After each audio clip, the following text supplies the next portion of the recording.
দুপুর 2টোর সময় যখন আমরা বাড়ি থেকে বেরোলাম তখন ছিল ওয়েদার বেশ ক্লিয়ার, বেশ কমফোর্টেবলভাবে আমরা আমাদের জার্নিটা শুরু করলাম।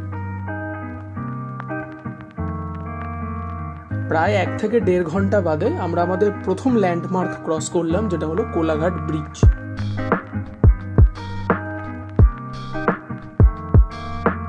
ওয়েদার রিপোর্ট অনুযায়ী বৃষ্টি হওয়ার কথা ছিল, তাই জন্য বাড়ি থেকে সমস্ত রকমের প্রিপারেশন নিয়েই বেরিয়েছি, যেমন রেনকোট, ব্যাগের কভার, সমস্ত কিছু, এবং ব্যাগের মধ্যে ক্যামেরাকেও প্রপারলি প্যাক করেই বেরিয়েছিলাম। বাট যখন বেরিয়েছিলাম তখন বৃষ্টি হচ্ছিল না, তাই কমফোর্টেবলি যেরকম জামা কাপড় পরে আমাদেরকে দেখতে পাচ্ছ সেরকমভাবেই আমরা যাচ্ছিলাম।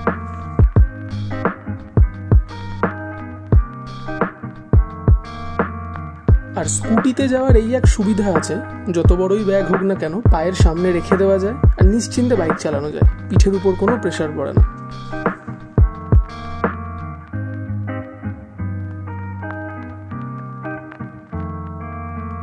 তারপরেও আমরা প্রায় 1 ঘন্টা এগোতে থাকলাম এরকমভাবেই সুন্দর সবুজের মধ্যে দিয়ে।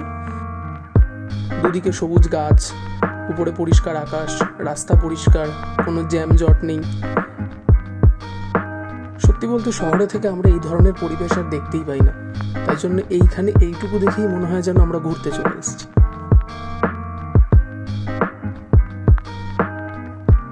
ঘোরার এই আনন্দটা উপভোগ করবার জন্যই কিন্তু অ্যাকচুয়ালি রাইড করে কোনো একটা জায়গায় যাওয়ার প্ল্যান আমরা করি। সব ভালো যাচ্ছিল, কিন্তু হঠাৎ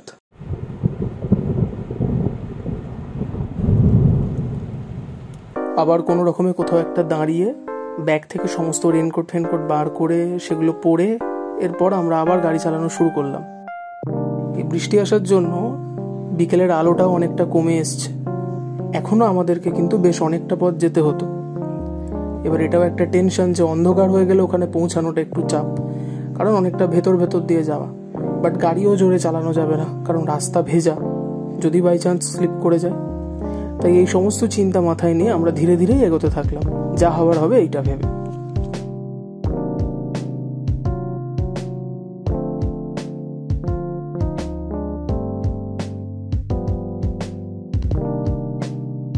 এরপর কখনো গাড়ির সামনের সিটে আবার কখনো গাড়ির পেছনের সিটে বসে আমরা এগোতে থাকলাম।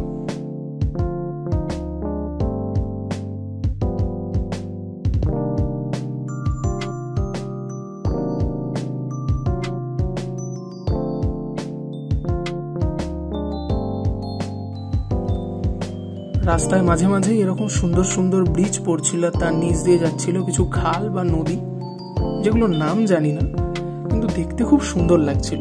পড়ন্ত বিকেলের আলোতে আমরা আস্তে আস্তে এগোতে থাকলাম, আর প্রায় সন্ধেবেলা 7টা সাড়ে 7টা নাগাদ আমরা পৌঁছেছিলাম, প্রচন্ড ঝড় বৃষ্টি মাথায় নিয়ে। সেই ফুটেজ আমার কাছে নেই, কিন্তু রাতটা আমাদের শেষ হয়েছিল এইভাবে।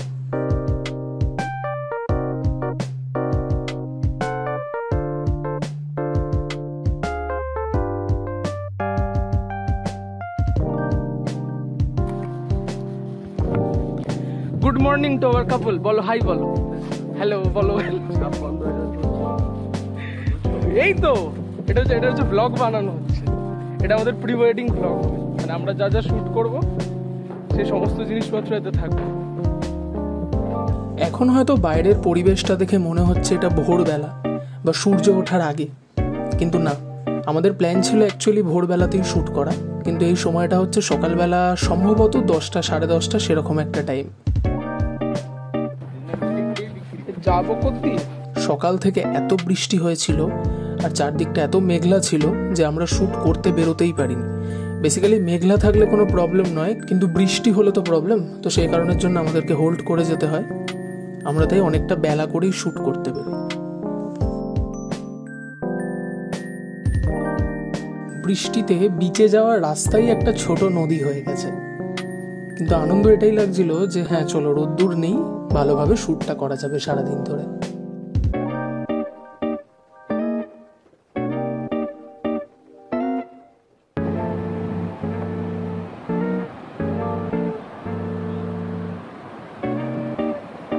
এখানে কাঁকড়া থাকবে, স্টারফিশ থাকবে,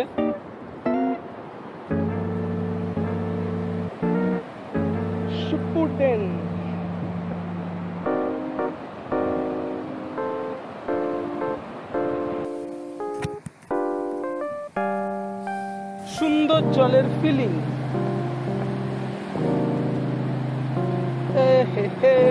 লালা মামা, বাপরে এখন কি রোদ উঠলো। কুলা ভাই ভাই ভাই ভাই ভাই,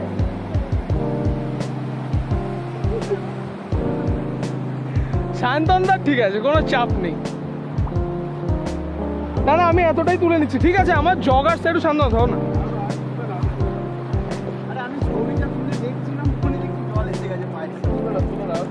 অনেকদিন বাদে সমুদ্র দেখার আর সমুদ্রে নামার এক্সাইটমেন্টটা মোটামুটি একটুখানি সামলে নিয়ে আমরা আলটিমেটলি শ্যুট করাটা শুরু করলাম।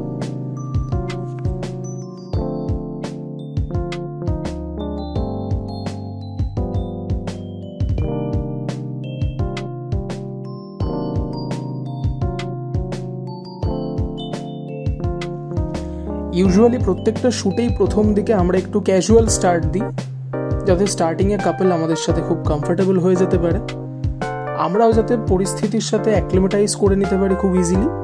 অ্যাক্লিমেটাইজেশনটা একটু ঠিকঠাকভাবে হয়ে গেলে মোটামুটি আধ ঘন্টার মধ্যে পুরো জিনিসটা হয়ে যায়। তারপর আমরা একদম ফুল ফ্লেজেডলি আরও বেশি ক্রিয়েটিভ জিনিসপত্র শ্যুট করবার অ্যাপ্রোচগুলো নিতে পারি। আর আমার মনে হয় এই জিনিসটাই না সবার ট্রাই করা উচিত, কারণ প্রত্যেকটা জায়গাতেই, প্রত্যেকটা সিচুয়েশনেই, প্রত্যেকটা মানুষের সাথে, প্রত্যেকটা পরিবেশ, যে পরিবেশটাকে আমি আমার ছবির মধ্যে থেকে তুলে ধরবার চেষ্টা করছি এবং সেই মানুষ দুটোর ছবি বা মানুষ দুটোর সুন্দর মুহূর্ত তুলে ধরার চেষ্টা করছি, আগে সমস্ত জিনিসটার সাথে একটু অ্যাক্লিমেটাইজ করাটা খুব দরকার। তা না হলে আমরা যদি শুরু থেকেই ভাবি যে একটা কিছু এমন করব যেটা একদম ইউনিক হয়ে যাবে, সেই জিনিসটা আমরা ভাবলেও আমরা এক্সিকিউট করতে পারবো না। তো এটা আমার প্রসেস, হতে পারে অন্যরা অনেক রকমভাবে করে, বাট আমি দেখেছি আমার জন্য এই প্রসেসটা যদি আমি অ্যাপ্লাই করি তাহলে আমার জন্য জিনিসটা অনেক বেশি সহজ হয়ে যায়।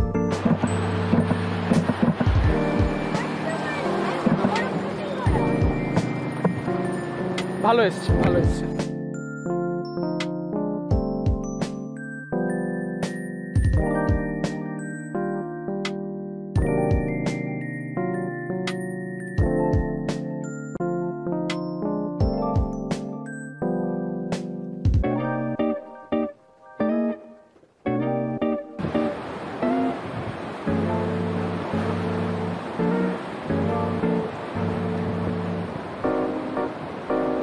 আচ্ছা একবার হয়ে গেছে, হয়ে গেছে।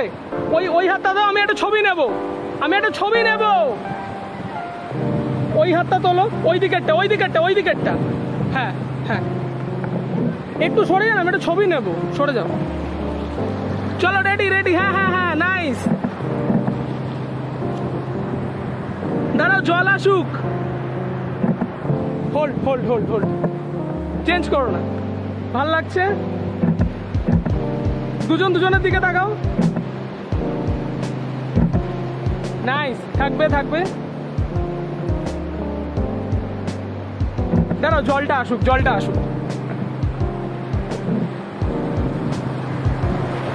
আসছে।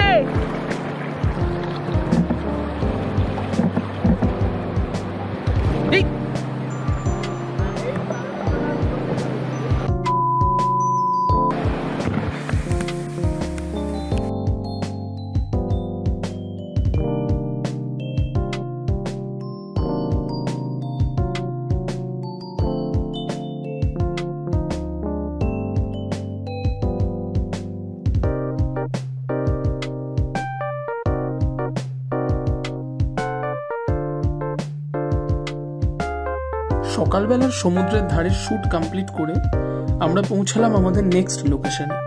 লোকেশনের অ্যাকর্ডিংলি কাপেলের ড্রেস সিলেকশন আমাদের অলরেডি করাই ছিল, তাই এখানে কাপেলের অ্যাটায়ার অলরেডি চেঞ্জ হয়ে গেছে।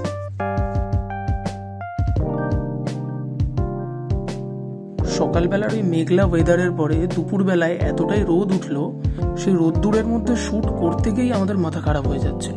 আর সেই মাথা খারাপের মধ্যে শ্যুট করবো নাকি বিটিএস নেব সেই খেয়ালই ছিল না, যার জন্য এখানে আমি অরিজিনাল ক্লিপস যেগুলো শ্যুট করেছে ভিডিওগ্রাফার সেইগুলোই দিলাম।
না না এখনো হয়নি, দুপুরবেলার শুট কমপ্লিট করে এবার বিকেল বেলার পালা।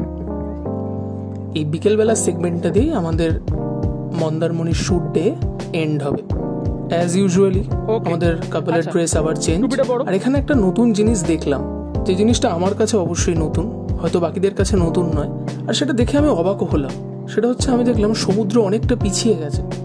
আচ্ছা, দুজন দুজনের দিকে তাকাও, মানে একে অপরের দিকে ঘুরে। এটা একটা মানে সার্বজনীন কাপল পোজ, ঠিক আছে? কি করবে, দুজন দুজনের দিকে ঘোরো। এই দেখো আমি এরকম তো, হ্যাঁ আমার দিকে ফেস করে, হ্যাঁ এই সামনের হাত দুটো ধরো, হ্যাঁ হ্যাঁ ক্লোজ ক্লোজ ক্লোজ ক্লোজ, হ্যাঁ ওকে। ওই হাতটা তুমি এখানে দিতে পারো, হ্যাঁ ওকে ঠিক আছে। চলো তাকাও, দুজন দুজনের দিকে তাকাও। Nice, hold.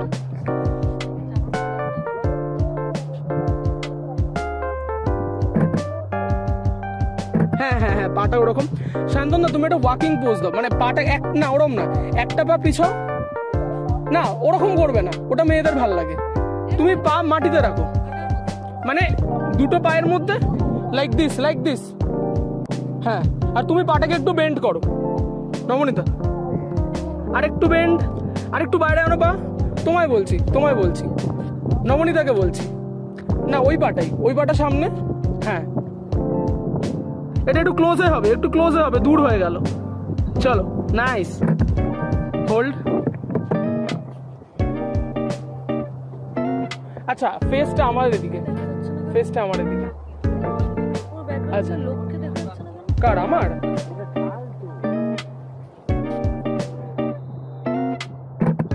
আরো ক্লোজ, আরো ক্লোজ, হ্যাঁ লাভলি।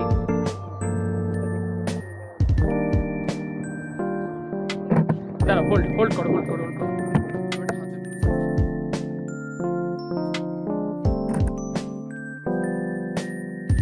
সকালবেলাতে আমরা যে জায়গাটা অবধি আসতে অবধি পারছিলাম না, এত জল ছিল, সেই জায়গাটাতে এখন দেখলাম একদম ধুধু করছে ফাঁকা বালিয়াড়ি মাঠ।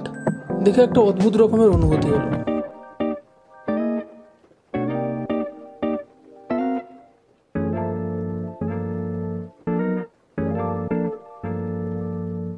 এই ডাইভার্স নেচারের জন্য আমার নেচারে ছবি তুলতে খুব বেশি ভালো লাগে। অ্যাকচুয়ালি যেটা হয়েছিল সেটা হচ্ছে ভাটার কারণে সমুদ্রের জল অনেকটা পিছিয়ে গেছিল। আবার সকালবেলাতে যখন জোয়ার আসে তখন সমুদ্রের জল আবার সামনের দিকে চলে আসে। কামড়ে দেবে।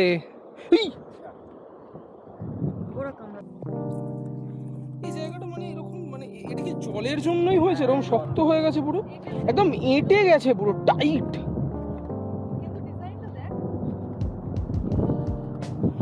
সেটা ঠিক, দেখো ওইদিকে কিন্তু রিফ্লেকশন নেই, এদিকে একটা ব্লু কালার আছে। ওয়াও কি ভাল লাগছে, আমি ভাবছিলাম হড়কে যাবে, বাট হড়কাবে না।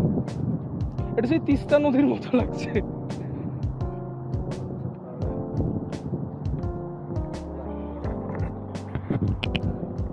দেখি গো, তাকাও, দাঁড়াও এক মিনিট, এক মিনিট, হ্যাঁ হ্যাঁ হ্যাঁ ঠিক আছে, দাঁড়াও একসাথে দাঁড়াও না। আচ্ছা তুমি এদিকে দেখো, তুমি এদিকে দেখো। ছড়বে না, আমি একটা ভিডিও নিয়ে নেবো আকাশটা।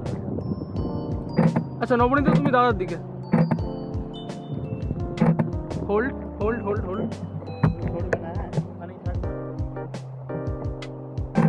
তুমি সানলাইটের দিকে দেখো তো দুজনেই, হাসি। চুলটাকে পিছনে করে দাও না, তাহলে চুলটা একটু ওড়ে। হ্যাঁ হাসি হাসি হাসি হাসি, lovely, hold. Last one, last one, last one.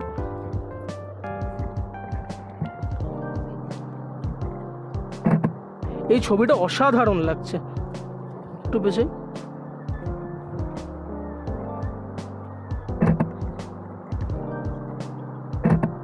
ঠিক আছে, সরবে না, কেউ সরবে না।